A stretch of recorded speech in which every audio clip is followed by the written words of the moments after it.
Hello and welcome to Nitro Talk. Thank you very much for joining me. Today we're going to look at this Novarossi Gimar P5 XL 21 Nitro engine that I'm going to be installing in my Hyper 7 buggy. I pulled it out, and first thing I noticed was it's got some pretty dark witness marks on the crank there.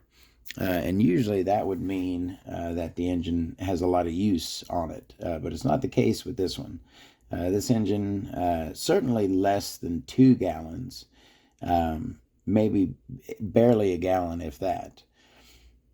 What had happened here, just I could tell by looking at this, was there was a clutch issue, probably whole clutch, because it is both bearing, the place where both the bearings sit, both the bearings going bad. That's, could happen, but what's more likely is this had a clutch issue, a dragging clutch, or an undersprung clutch, or maybe something binding in the clutch, and excessive heat is what caused that on there. So this engine, like I said, only has, I'd say, right around a gallon. Broke it in, basically ran it, made a few videos, never had a race with it or anything, and then put it up. So I'm going to get the Hyper 7 back out and going again. I'll be making a video on that as well. I haven't been out racing in quite some time. It's the rainy season here where I live, and pretty much every weekend for the last couple months has been rainy. So, but I should have a dry one here coming soon, and I want to be ready. So I want to go ahead and get my engines swapped into the buggies and be prepared. And this is one of the ones that I want to run. And I also want to discuss the reason why that is. While I start getting into this, first thing I'm going to grab and I was trying to think how long I've had this, probably around 10 years. I purchased my Novarossi, of course Snap-on didn't make it for Novarossi, but I did some research and found that this is like the perfect size for the Novarossi flathead head bolts. And so this has been my Novarossi specific flathead screwdriver.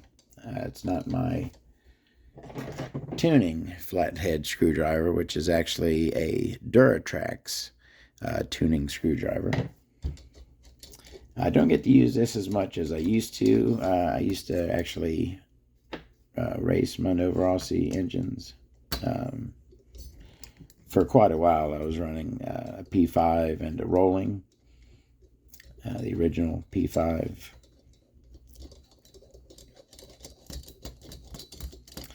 So I took 2 of those all the way out, and then these other 2, just gonna kind of crack that one, then I'm gonna kind of come over here,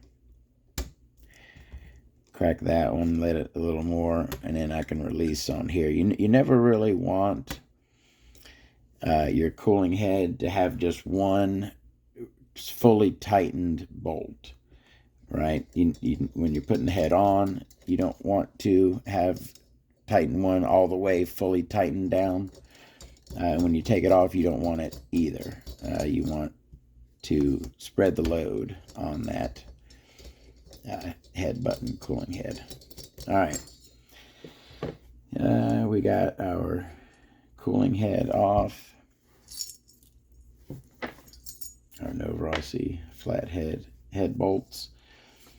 Not a low profile head at all on this thing. That sits pretty high on the engine. And this engine, I didn't really, I was not pleased to notice that was not turning freely. It's bound up. So let's go ahead and take a We're nowhere near the top of the cylinder. Our piston is down. So that was done correctly. You every single time you shut your nitro engine off, you want to set the piston down to bottom dead center. That's day one stuff, right? We all learned that, hopefully, on day one. All right, so what I'm going to do, this here, it's not like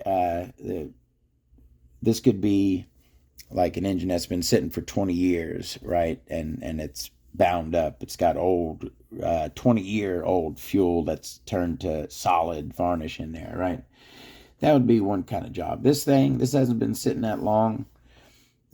Just a little splash of nitro fuel should be all it takes to free this up quite easily. And then we will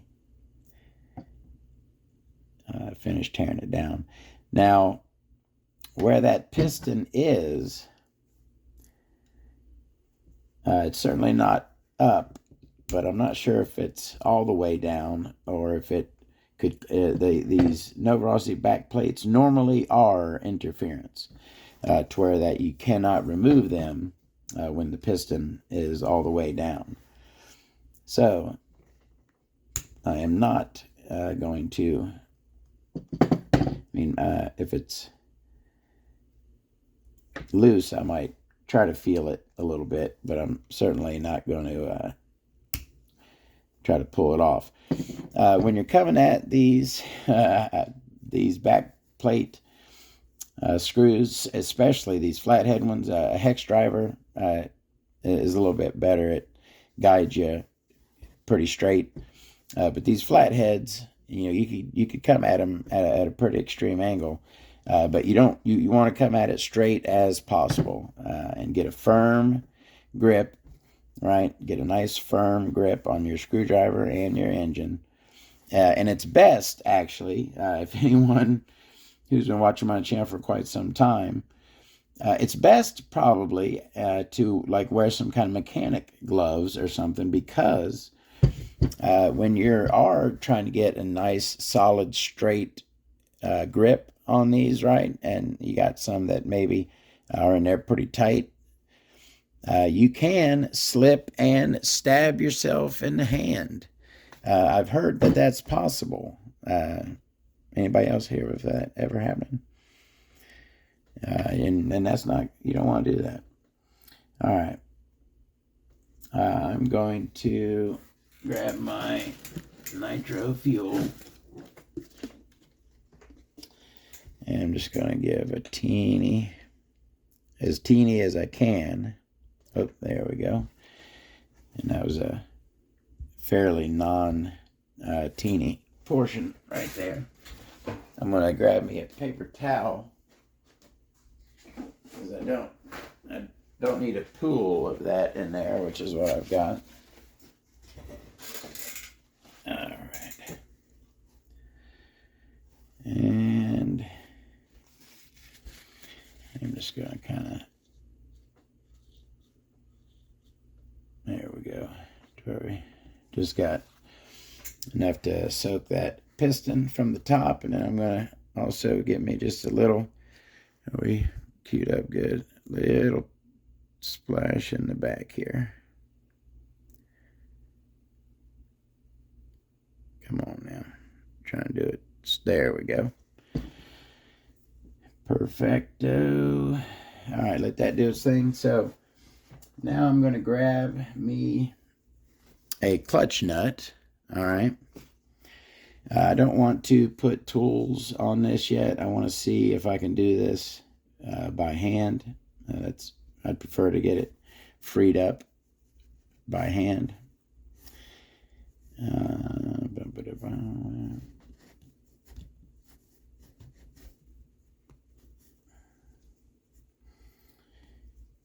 I don't, let me see. Oh. All right, cool. We do clear the back plate, and like I said, it is interference.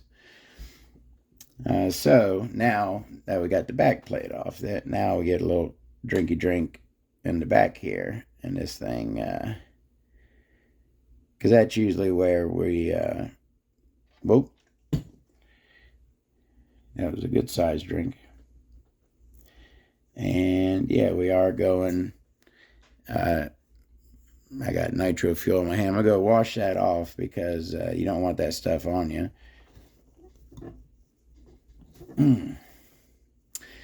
Well, I tell you, that thing, we will go ahead and throw a tool on there. Now, especially that I know that I'm going to be coming down, not up. I don't want to, I mean, now that I got the head off, it's not that big a deal, but I still prefer to be coming down than going up. And there we go. Simple as that. And now that it's free, let that fuel kind of work around with that bearing. And we are feeling much, much better now. Actually, really nice and smooth we are. All right, let me go ahead and see if I can get my clutch nut off of here easily.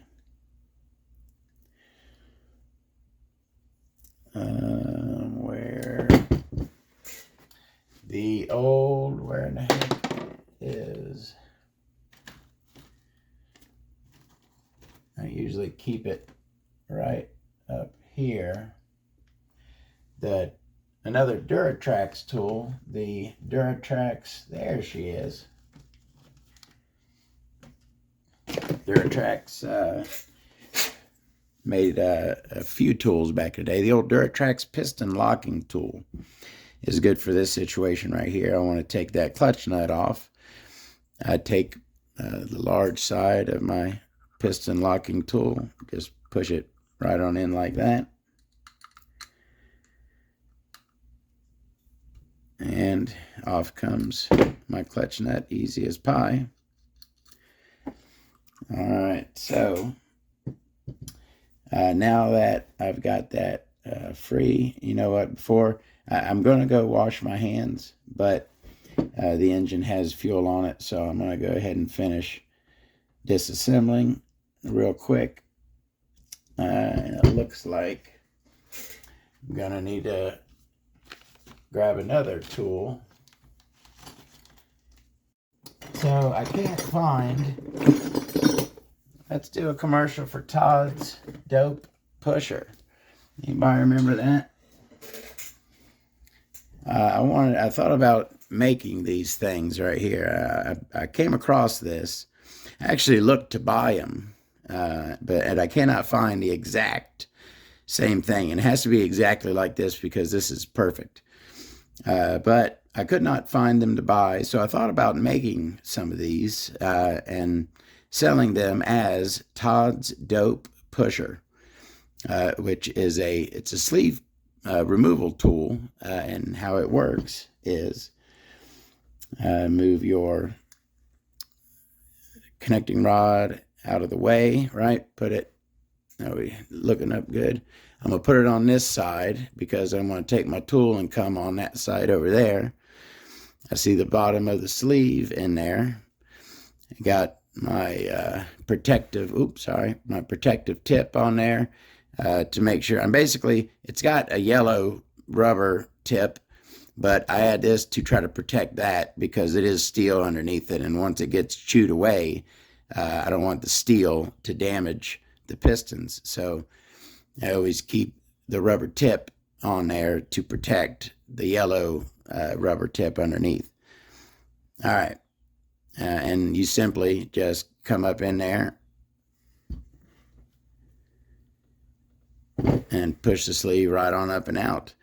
Very, very seldom has this failed me. It usually works right. The first time it works really great. I love this tool here. I would love to be able to find a 10-pack of these for sale somewhere. All right, we got our sleeve out. We got our piston out. we got our crank out. I'm going to go wash my hands, and I'll be right back. You really have to be careful around these chemicals. I know that I'm the first one to do stupid stuff like touching these things with my bare hands. Molly coat, nitro fuel. You really don't want to be touching that stuff with your bare hands. These are chemicals, and they're really not good for you. So my best advice is wear gloves. Just do your best not to get this stuff on your hands, right? It's not good for you. All right. Let's take a peek here. We got her freed up, which was just, some dried fuel left in. Probably was, ran dry, right? I always shut mine off by, that's another thing I kind of want to talk about. I saw that Adam Drake shutting the engine off video the other day, and I actually had an idea. Oh man, how much am I going to get sidetracked on this? So the reason why, right, when you're racing, you can't really pinch the fuel line, right? Pinching the fuel line has always been my preferred method for shutting off an engine. It lets the engine burn off all of the fuel that is in it, right? And that the drier your engine is, the less fuel, the more fuel cleared out of it, the better, right? So I like to pinch the fuel line and let the engine go lean and starve and die, right? You can't really do that when you are racing, or really if you don't want to take your body off, right? When you have your body on, you can't really get to the fuel line to squeeze it, right? You have to take the body off and do it.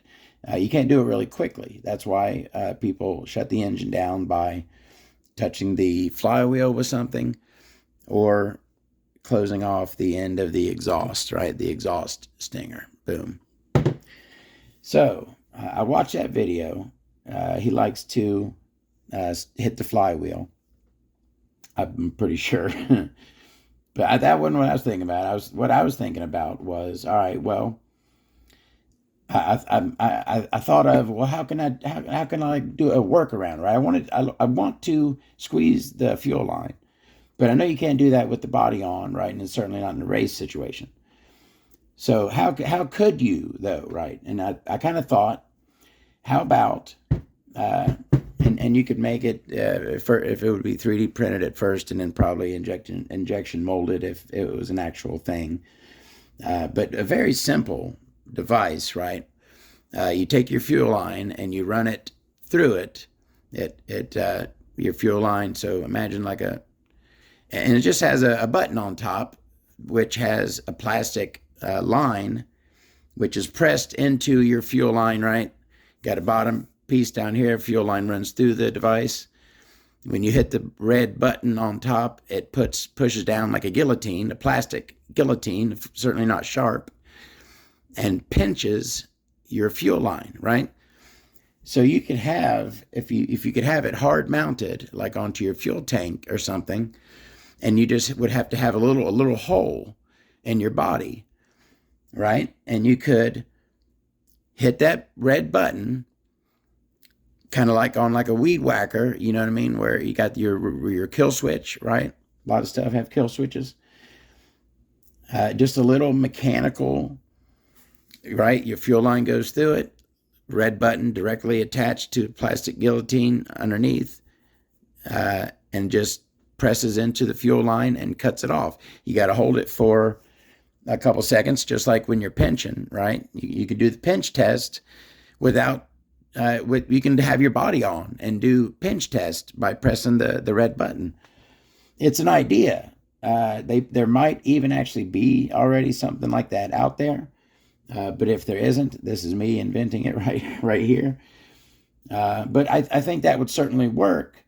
And I would like to have one. If I had a 3D printer, take the bulb off of like a primer from like a lawnmower or something, Or would it be kind of like a flat button, kind of like an old arcade button? Anyways, it would be some kind of red, and in my mind, it's red. That's just the best. Kill switches are red, right? And it just mechanically, it's got a spring, of course. Well, I mean, you probably wouldn't even need a spring. The fuel line, it doesn't weigh anything. The fuel line would hold it up until you pushed it down and cut off the flow. I'm just spitballing here. I was thinking about this. I would like to. I think that's a cool thing. I would like to have one on my Hyper 7 buggy, right there by the fuel tank, maybe right in front or beside. I don't know. It would have to be hard mounted. You couldn't have it anywhere on the body because you had to have to take the body off, and couldn't have the line that long, right? So it'd have to be on the body and then access through a hole in the body. I mean, on the chassis, hard mounted to like the chassis somewhere. It might be good for like an OEM install, like the new Mugen buggy has a cutoff kill switch. You know what I mean? Maybe now I'm starting to think maybe people don't really care that much about pinching the fuel line, and certainly if you're going to be restarting the engine pretty much immediately, you don't need to clear it out. It's not that important.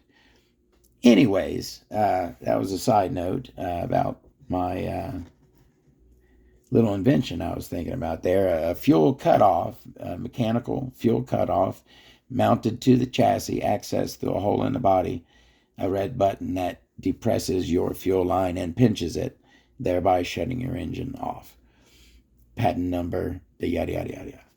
All right, let's take a look at this Gimar P5. We got it pulled out. That's that. I've had this thing for a long time too, and it's come in handy. Is it the most handy nitro tool? Maybe not, but I like it. It was money well spent. Let me put it that way. All right. Let's get this back plate out of the way. Like I said, it is interference. If the piston is all the way down, you cannot remove the back plate because the skirt is down inside that crack, that cutout right there. No steel insert on this, just a plain aluminum back plate, made Italy in classic Novarossi style. And it does have a black O-ring on it. And this engine did run beautifully. I'll give it to it. It ran very, very nicely. We have another black O-ring under the head button. Let me go ahead and take a peek. I've certainly done videos on this engine before, so we would already know that it has a 3.4 millimeter shim stack. That's pretty kind of on the thin side. And of course, his turbo plug. No indicator, no dot on the top of the head button. I usually like an indicator. Some people say it's an indicator for the front. Some people say it's an indicator for the rear. All it really is an indicator so you can keep the head button going in the same direction, whether you put it front or rear. Up to you. That's our head button. What kind of plug is in there? Probably a P3. Yep. I run OS turbo plugs in all of my Novarossi engines. Yes, that kind of was a thing back in the day where you didn't really want to run OS plugs in Novarossi engines, because if you then go back to a Novarossi plug, you may have an issue with leaking. But if you plan to always run OS plugs, as I've ran for quite a few years now, OS P3s in pretty much everything turbo that I run, then and you have no plans on going back, then you'll be perfectly fine. I'll be perfectly fine. I don't recommend, especially with, like, let's say you got a collectible Novarossi, You probably, in my opinion, right, just as a collector, I would probably say it'd be better to keep with the Novarossi plug, so as not to have it so as it's as original as possible. All right. I got a steel bearing in here, and I gave it a feel, and it does feel lovely. It does not feel like it got gummed up, right, with our little stoppage there in the front. Yeah, you know what? Actually, the front does not feel very nice at all, but now it's freed up. Is it moving good? Okay. Of course, I'm going to clean this before I put it back together. So the front bearing's fine. It just, it was a little gummed up. Anyways, this carburetor operated very well when I ran this engine. No complaints on that. I liked it. I like this ring on there to help seal the boot. What are you talking to boot? I really dig that. And it's good looking, I think, there, right? A nice little trim ring there, a little shine. Meat and potatoes. Now, yeah, like I was saying, look at this crank here, right? Look at this. This is where you start to see wear is in your window, right? As well with age. The metal that coincides with the opening of your window, right? You'll get a stripe right there of wear. And this almost looks brand new, right? So obviously we had a heat situation going down here, and that's not a very old, worn engine. Got a nice, not the nicest. So yeah, I do get picky sometimes, right? And here's where I will be kind of picky. Little stuff like this stands out to me and kind of drives me nuts, right? If you look in here, you'll see that we're just so slightly underfilled with our silicone, right? You got just the tiniest little drop down from the steel of the crank down to where the silicone is. Just barely, like, half a millimeter or something. But it's there, and I can see it, and it stands out to me. I'm like, I wish they could have filled that just a little bit nicer. But we got some nice cuts, right, on our, got a nice sharp edge there on our leading edge of our induction window. Looking from the rear here, we got a very nice large opening there. You can see we're opened up well at the back. Very large fang going down pretty much to leaving nothing there. Should have just probably went all the way through, right? No. Nice shark fin on our leading edge there. A good looking drilled and filled, not slugged. We do not have a tungsten or brass sometimes insert slug in there. We do not have, but a nice crank overall anyways. We got that classic RB number 10 rod. I've got some RB number 10 rods, some vintage in my rod collection, and they're like 20 years old. Not saying that this is that old. It's the design was used 20 years ago in very, very fast engines. It's probably, oh man, why am I going to have trouble remembering? What's the classic Novarossi connecting rod? P8? Now it's going to drive me nuts. There's like, some of y'all know what I'm talking about, and you'll say it down there. I don't know. It's going to drive me nuts that I can't think of it. But the classic Novarossi rod, it's probably very, very similar to this, right? This is probably the RB version of that Novarossi rod, the RB10. They use this in a few engines. Great rod, nice and strong. I never heard of one crap in the bed. It's got a nice knife edge on it, right? We get a good look at there. Flat top, it is not, and that's, again, you can kind of see the wear on this engine. It was put up It wasn't sent through the ultrasonic bath. It was just kind of, the outside cleaned up and it was put away. Probably should have been cleaned up better, but that's pretty much all the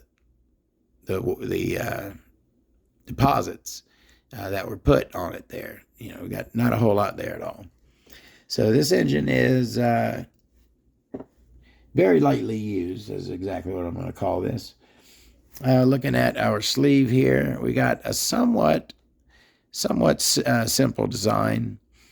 Got a single intake port in the front, and it has a nice, not a very deep ramp on it, but a nice ramp nonetheless, right? Nicely cut into there. Our Schnurly ports have a very nice angle on them. You can certainly see the direction that those Schnurly ports are heading, right up to the top of that combustion chamber. And the one on the other side looks just as beautifully cut as that one. And then you have right here behind the Schnurlies, it may even be part of the Schnurly situation. I'm not certain. I'm pretty sure, that these aren't part of the exhaust, right? These are part of the Schnurly over here. But I kind of call these line ports because they look like a line there. And they're usually found back here guiding on either side of the exhaust. And our exhaust is, it's not a three-piece exhaust. It's not super simple, but not super complicated either. Good looking exhaust, everything looking very nicely here. Not a whole lot of like hand fangy tune work going on it, but just a nicely done, nicely cut sleeve. I dig it. Do we get a look at everything? The crankcase, we talked about the carburetor on there. Great carb. This engine did run great, and I'm looking forward to running it again. I will be installing it in the Hyper 7 buggy. Now, let me go ahead. Since we got that out of the way, I wanted to talk about something. Anyone who's still hanging out, I'd like to discuss the current state of budget nitro engines, right? How I got thinking about this. So I kind of go through this thing every time it's time to replace an engine in one of my buggies. And that it's almost kind of a misnomer because there's no real reason why I need to replace other than I want to run something different, right? It's not like the 21 XP. This Gimar is going to be going in this Hyper 7 right here. And as you can see right there, it's got the Dynamite 21 XP engine. And that thing is running like a peach. It is running like a top. I love it. But I've ran it. I want to run something else. I want to make videos on something else. I want to switch it up, right? Put a different pipe on. It's got an OS pipe. I want to go back to a classic old school 053 with a double bent header set up on the Gimar here. So I come into this situation, right? Every time I want to change an engine on the buggy, I'm like, well, what am I going to change it to, right? And I have too many. Number one, I have too many. Okay, so check this out. Number one, I have too many choices. And number two, I have too few choices. What do I mean by that? There are so many of my engines that are off limits, right? I've said before, I'll say it again, and my mind hasn't changed, right? I'm not a racer, right? I'm not a mechanic. I'm not a YouTuber. I am, in my opinion, a collector, right? I like to collect everything related to the Nitro engine, right? The engines, the pipes, I have a big box of air filters, right? I collect everything.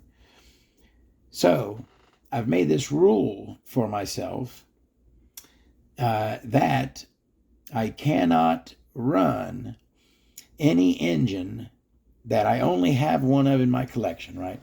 So because I made up that rule, I bought myself 2 Gmars, one for the collection and one to run, right? When I wanted to run one of these SH HCP 21s, right, with the cool temp sensing head button on there. These were very budget priced engines right here. And I wanted to run one, but due to the rule, I had to buy 2 of them, right? So I have one new for the collection and then one that I can run, right? And I will be running this very soon. That's a video coming up. So that puts me into spots like how I am with the Photon here, right? This is the SH Photon. And because I only bought one of these, right, I'd have to buy another one because this is the collection one, right? I got to have the new one. If I only have one of them and it's a brand new engine, right? It's a collection engine and I can't run it, right? I made that rule. So if I wanted to run an engine, right, run a new engine, I would have to buy one. And I bought stuff like the Hyper 3 port here. And I really, really liked the Hyper 3 port here. I liked it a lot. I drove this thing for quite some time. I put a good few gallons on this thing. I looked today, I looked on eBay, which is generally where I've bought most of my engines. And I looked on a main, right, which is generally where that's the website with your greatest selection of nitro engines, I've found, right? There is not, as of right now, right, there is not an SH to be found. There is none. Now, yes, there are some SH engines on eBay. I'm talking about Photons, XP, XB, HCPs, the ones that around-ish 2 years ago when I bought these were plentiful. They were all over online, and you could get them for $150, $170, right, depending on which one, right?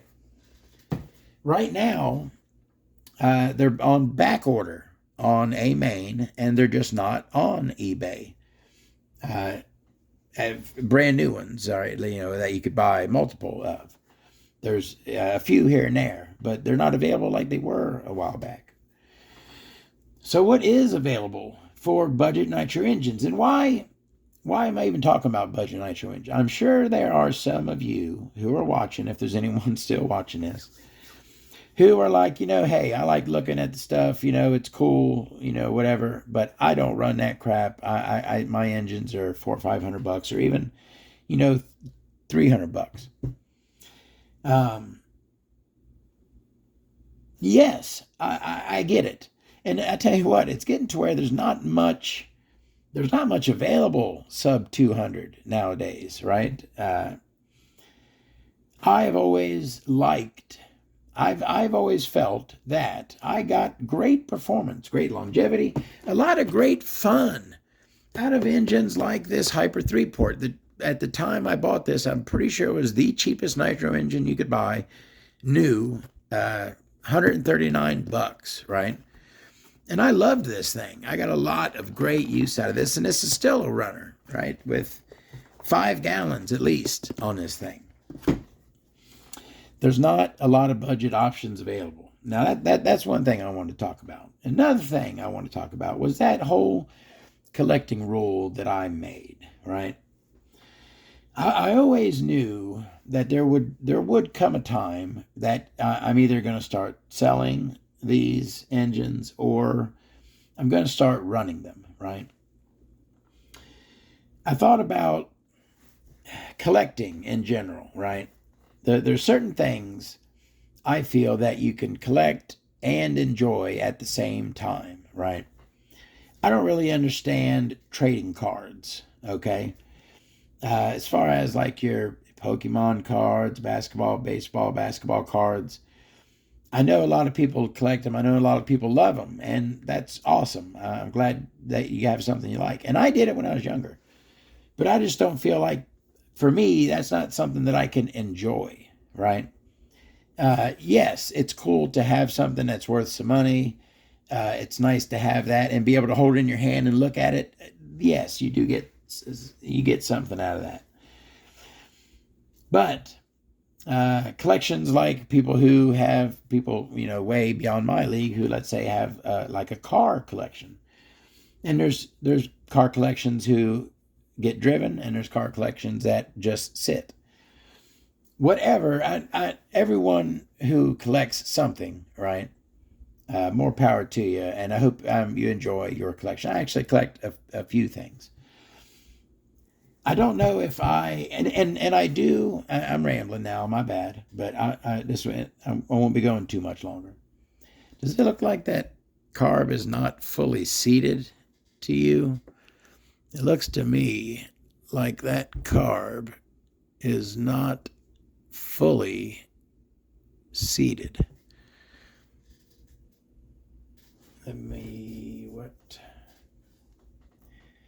I should have a specific nut driver handy just for that, which that I don't have. Anyways, I'll come back to that. What the heck was I talking about? Collecting. I done threw myself off. Am I really enjoying my collection? Just being able to take these engines apart, look at them, make videos with them, that is very enjoyable for me. It is. I like looking at them. I like holding them in my hands, right? But I certainly like running them as well. And I've been thinking lately that I have some really nice engines. And is it going to kill my collection if I run a few of them, right? Is it going to kill me?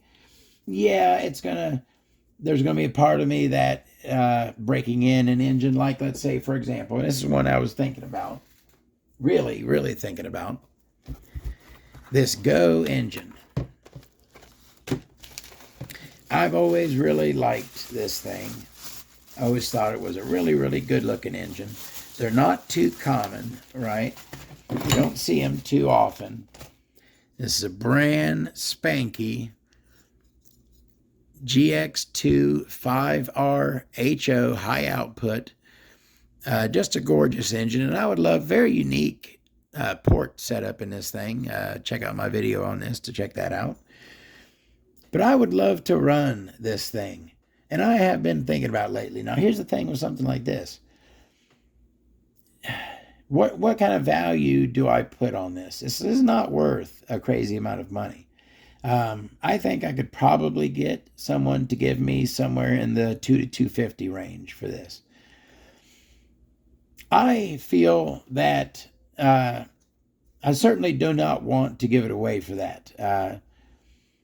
Is it irreplaceable? No, but you would have a hard time replacing this engine. You certainly, if I gave you $250 right now, I don't think you could find me another one. Maybe you could, but I don't really think you could.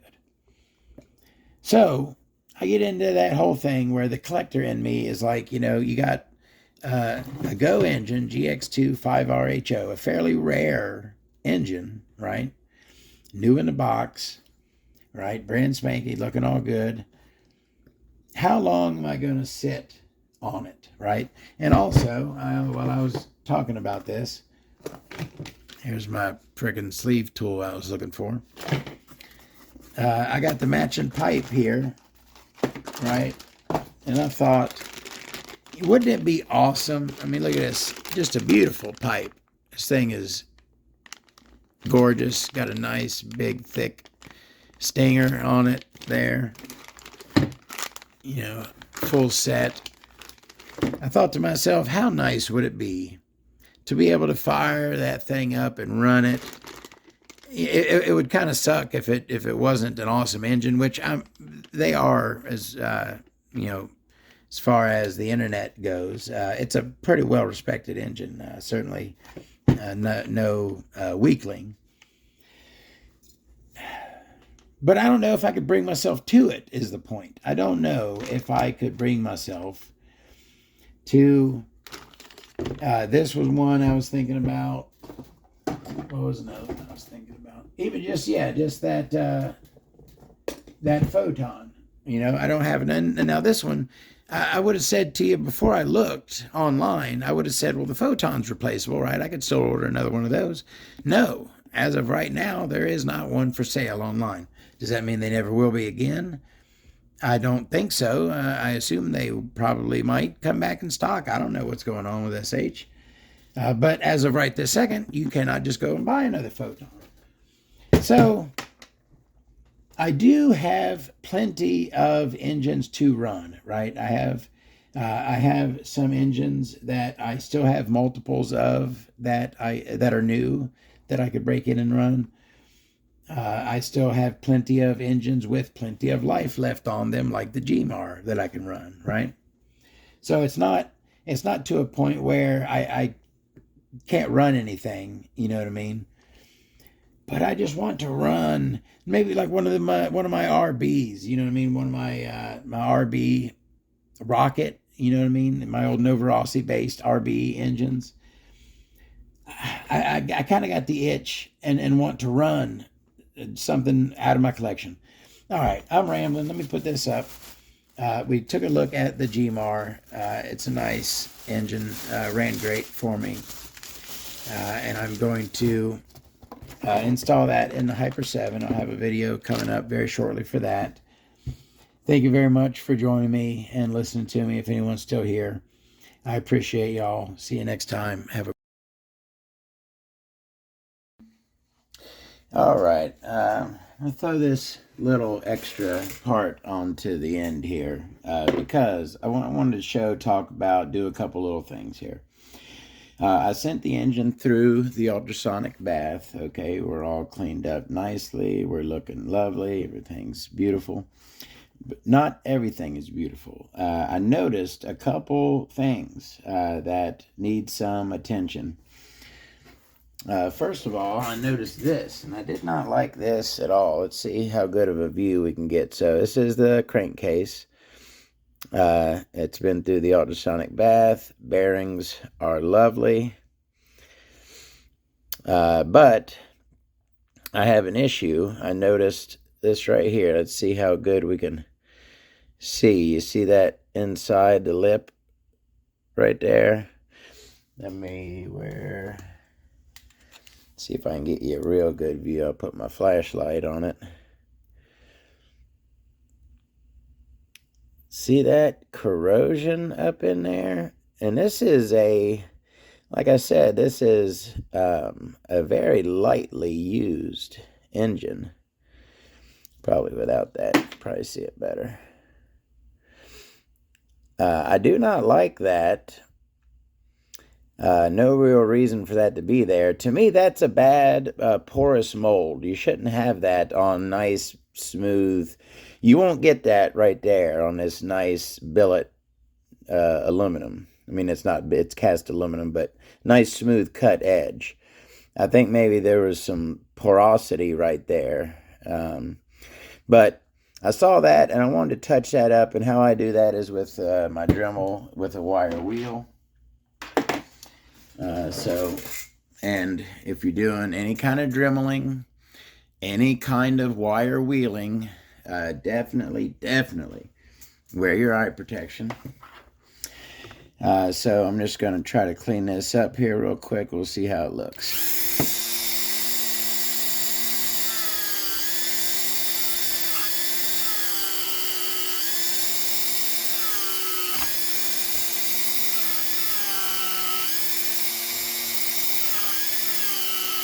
Come all the way around. There were a couple spots. I'm just gonna try to get right inside that lip there. And should be able to clean it up pretty good. We'll take a look and see how it looked underneath of it.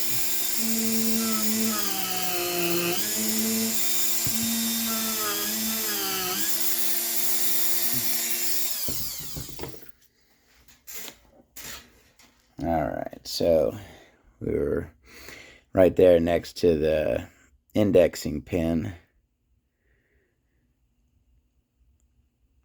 Looks good, looks much better. You can kind of see on the wall there where it's not perfectly smooth. You see that? And that's, where that stuff came from. It likes to bite onto unsmooth areas like that. But it's looking much, much better, right? We got that gunk out of there. I did not like that.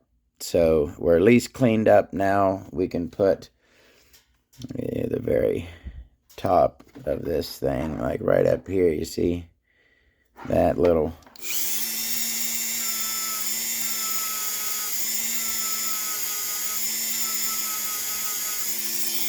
See, now I'm going to have to... I did that spot, and it looks... So now I got to do the whole thing so it'll match, right?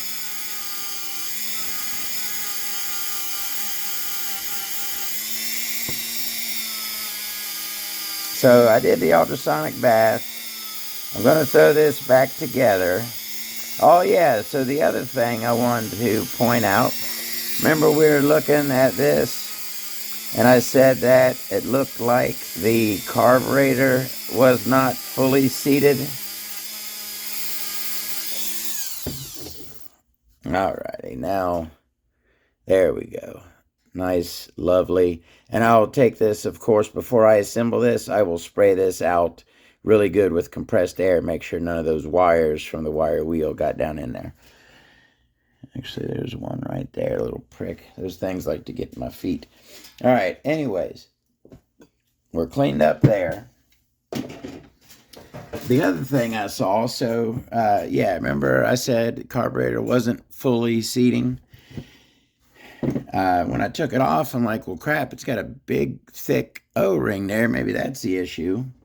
So I put a smaller O-ring on. It still did the same thing. And here's what I noticed, right? So now I got no O-ring at all on here, right? As you can see, no O-ring. Push it in, it all the way down, right? As far as I could push it. It does not, let's see if I can get you the side view there. Right there. See it? It does not fully seat. And what's happening is it's bottoming out is what the problem is. It's too long. The neck on this carburetor is too long. It bottoms out and leaves a gap right there. Now, it does not leak, right? It's not like it's causing a leak issue, but Todd's kind of anal retentive on some of these things, right? And it just kind of drives me nuts that it's not seated properly. So, how would I go about fixing that? Well, what I would do is grab one of my sanding sponges. And only because this is plastic down here.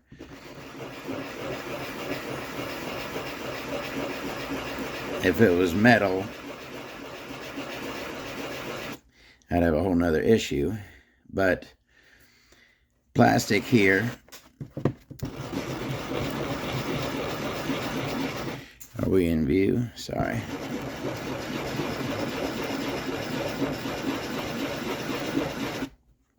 Make sure, because there is metal in there.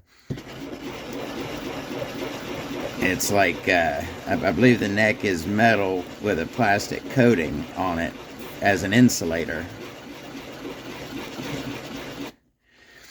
All right, so let me go ahead and blow this out real quick, and I'll be right back.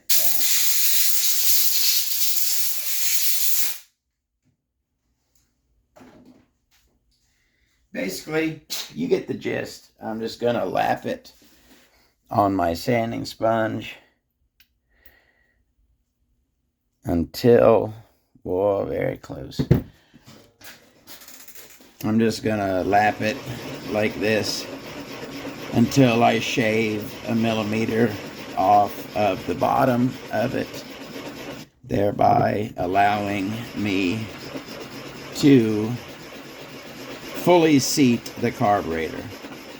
Again, it did not leak, but just it not fully seating drives me nuts, so I want it to fully seat. So let me give it another spritz.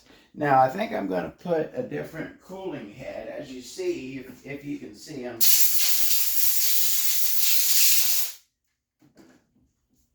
if you can see, I've got a couple of my aftermarket cooling heads that I used to love to run over there. They're both Novarossi compatible. All right, let's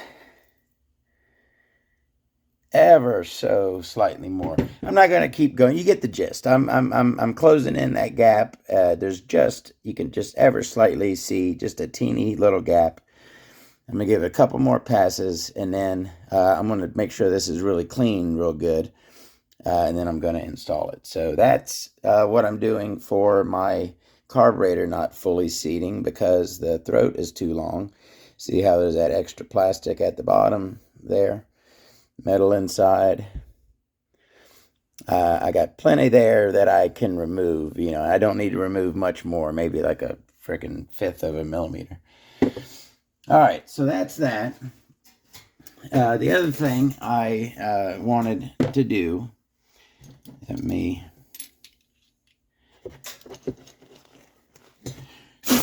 clear off all that dust, what I was just doing. I want to re-moly coat my O-rings. And please remember what I said, right? Do as I say, not as I do. You do not want to touch moly coat, nitro fuel, any of those chemicals with your bare hands. You really don't want to do it. So you see me doing it and just think to yourself, Todd's not the brightest. I'm going to use gloves when I touch moly coat. This right here is my back plate O-ring, right? I'm going to give it a good, oh, I'm sorry, I'm out of frame again. Let me get down here. With gloves on, right, you'll be doing this and just kind of work it into the O-ring is what I do. Give it a good working. Clean my hands off. And there's my back plate O-ring. Maintenance. And then the other one is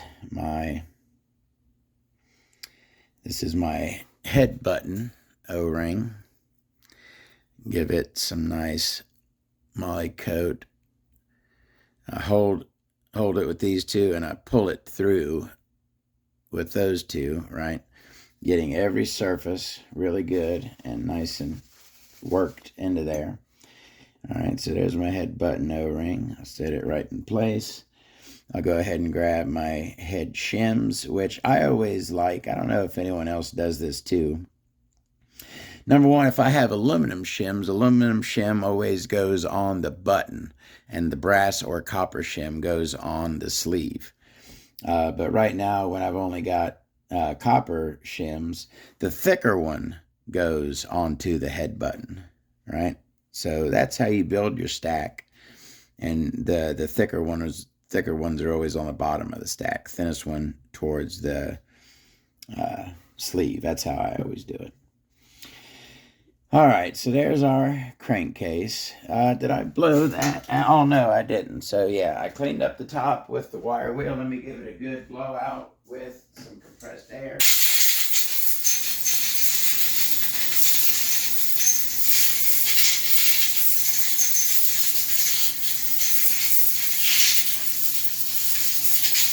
Make sure none of that dust and none of those wires from the wire wheel are inside the crankcase. I don't want none of that.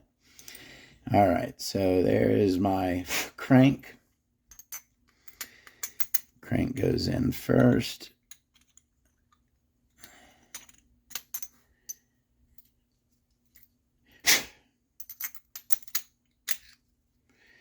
There we go, lovely.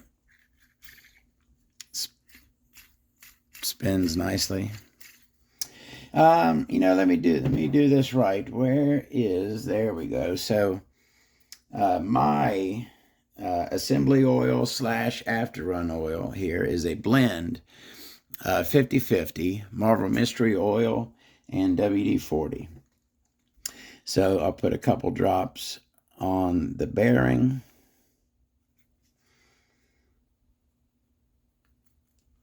Give that a spin.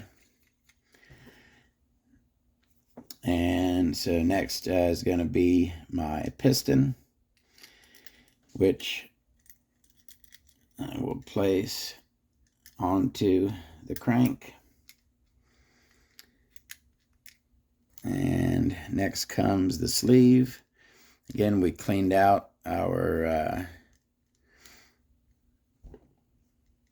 cutout up there for the sleeve to sit in really nicely. Looks really good now. All that corrosion and gunk is gone. So we'll set this in, obviously. And this has got a front. The indexing pin is in the front. A lot of times it's in the rear. All right. Go ahead and get our piston up into the sleeve. And then we can set our sleeve the rest of the way down, making sure our indexing hole, our indexing slot, and our indexing pin are together. And then I'll take my assembly / after run, and I'll give a couple drops into the cylinder like such, right? All right, so next is my back plate, which I have freshly moly-coated O-ring on there. I'll put the piston towards the top, slide her in, and go ahead and put my flathead screws. Now, back plates are certainly not as important as cooling heads when it comes to not fully locking down one screw at a time, right? But I still like to spread the load evenly, even when I'm doing the back plate. So I'll get them started by hand. I'll come in and I'll bring them up till they touch pretty much.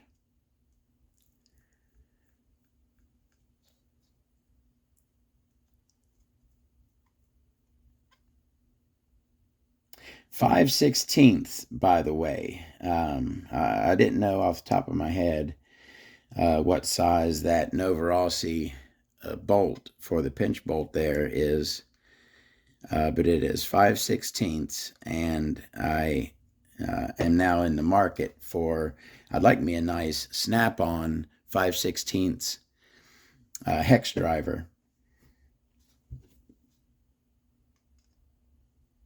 All right, so I put them all up to where they touched, and now I'll come back and I'll get them pretty tight, and then a final. And these, I do not wrench these down, just a good firm snugging. Boom, boom, and boom. All right, so our back plate is on beautifully. We can throw our head button, and again, no indicator for front rear. I always like to keep the head button going in the same direction, but we have no indicator to let us know if we are going the same direction. Yeah, like I said, I got a couple aftermarket heads here. I believe I did run that last time. I got a little bit of wear on it. But these two heads were what I used to race. When I raced Novarossi engines, I didn't like to use my cooling heads. I got this Donut Racing USA cooling head and the old King Heads Low Pro, which is probably my favorite. Let's go ahead and throw. This has got some wear on it already, so that King Heads one is still in pretty good shape. All right. And I put the writing to where if you're looking at the front of the engine, you can read the writing. And different companies intend their heads to sit in different directions. All right. Go ahead. We're doing our head, putting our head on now, our head bolts. So we're just going to, like I said, again, I'm going to bring them down till they touch, not tightening them at all.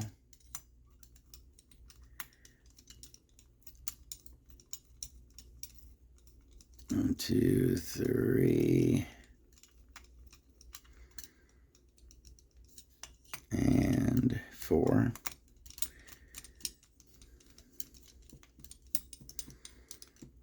All right. So then we would do our, what do we call it? Crisscross applesauce. There we go.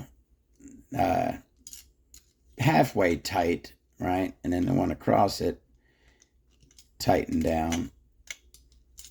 Come over here. I just don't want to put all the full torque on any one before it's held down by the others, right? So I got a partial tighten on all of them now, and I'll go back and do my final. Start there, go across the street, do that one, and then the other two. And I don't, I got a buddy, and he's a better racer than I am. How you doing, Iceman, if you're watching? Who, I tell you what, he cranks down, like he'll hold the engine between his legs and put both hands and just everything he's got, tightening down them head bolts. I'm not that extreme with it. And I don't even, I had one head bolt came loose one time. It was just one head bolt, and I got some smoke coming out of it. That wasn't too long ago, actually. So it can happen, but very, very rare. All right. We have our head button on, back plate on. We're basically down to this carburetor. Do I have a newer, rougher? Let me go ahead and see if I can finish the task on this thing.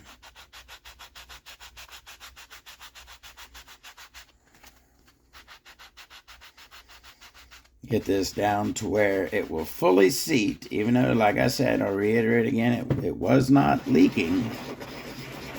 It just had a little tiny gap that drove me nuts. So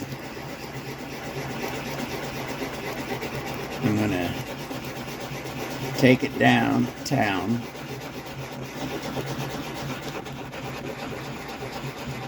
I think we should be close there. Give her another spray with the compressed air.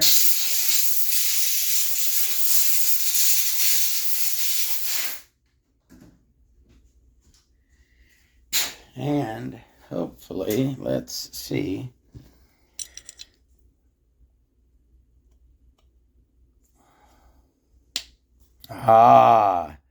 You heard that snap down into place.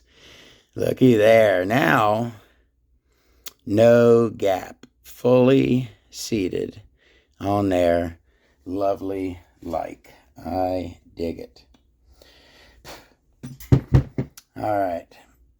Is that cleaned out good? I mean, it's, I don't want no foreign material in the engine, right? Of course. Yeah, I gave it a good, strong, compressed air blowout. Oh, you know what I'm going to do? I'm going to take off this cap here and blow through there. Make sure there's nothing up in that sector. There